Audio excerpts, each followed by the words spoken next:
Life is a script, and every story holds a lesson. Some paths are chosen, others are written for us. But what happens when a soul is lost in the script of life? But what happens when the story we're living doesn't match what we were meant to tell? This is the journey of Adanna Jo, a young woman whose journey was written long before she understood its meaning. Born into wealth, but starved of love. A girl who had it all, yet lost herself. Join us as we uncover the raw, unspoken truth of Adanna's story. It is a tale of wealth, heartbreak, rebellion, and the search for meaning. They called her the girl born with a silver spoon. Adanna Jo had everything money could buy. Her life seemed like a dream: grand estates, luxury vacations, and designer clothes. Lavish birthday parties, designer dresses, and a home filled with luxury. But there was one thing missing: her parents.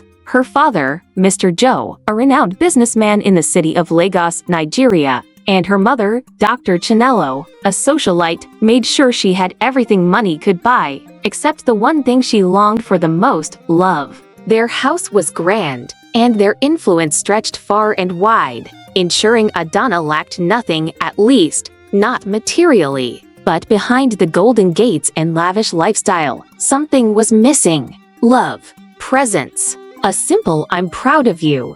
Her heart ached for a simple conversation, a warm embrace, a "well done, my daughter" from her parents. But those words never came. Her parents were always away on business trips, social gatherings, and high-class events.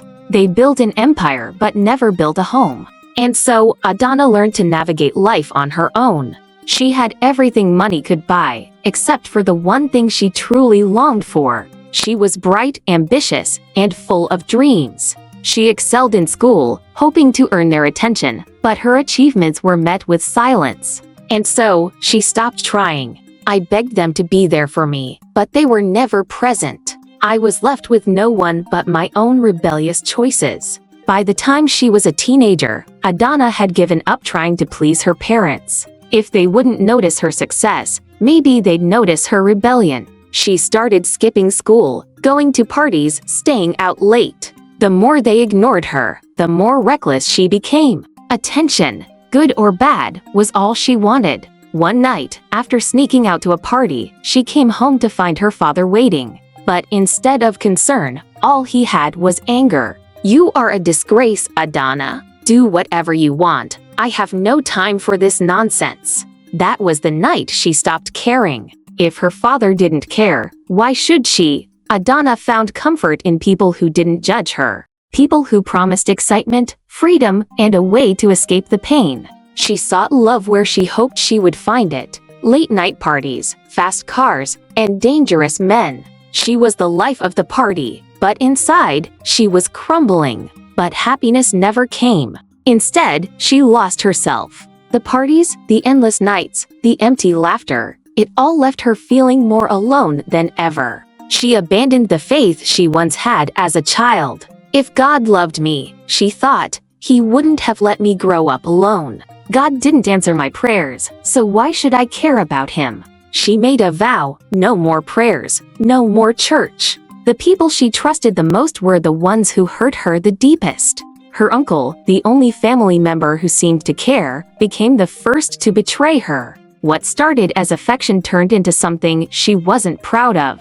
And with that, her trust was shattered forever. By the time she reached university, she had mastered the art of survival. Men became tools. She called the shots. Love, it was just another illusion. Her mother, who had once neglected her, now tried to regain lost time, but it was too late.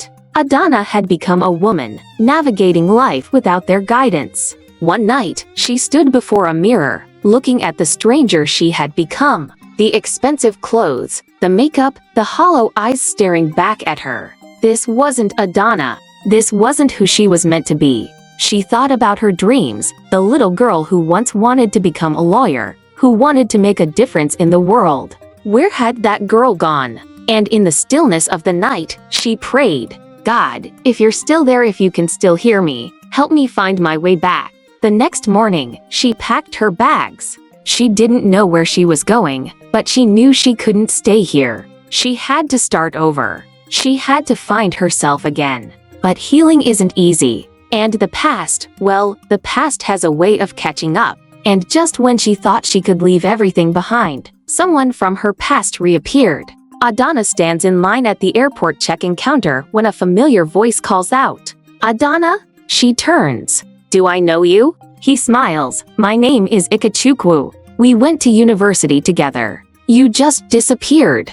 I had better things to do with my time. I looked for you. Why? Because I cared." Adanna freezes. For years, she had been running from her past. And now, standing before her, was a piece of it she thought she had buried forever. Their eyes meet. He smiles. She looks away. He was too late, and she was too far gone. Or was she? Adanna was a fortress. And Ikechukwu was determined to find his way in. Adanna's journey is far from over. What happens when a heart that has known only pain is faced with genuine love? Will Adanna let Ikechukwu in, or will she push him away like she has done with everyone else? Find out in episode 2, The Love She Didn't Think She Deserved. In Adanna's story, her script was written, but did she change it? What do you think? Sometimes the most beautiful chapters of our lives come from rewriting the narrative ourselves. If Adanna's story has touched you, don't forget to like, comment, and subscribe to my channel for more inspiring original dramas like this.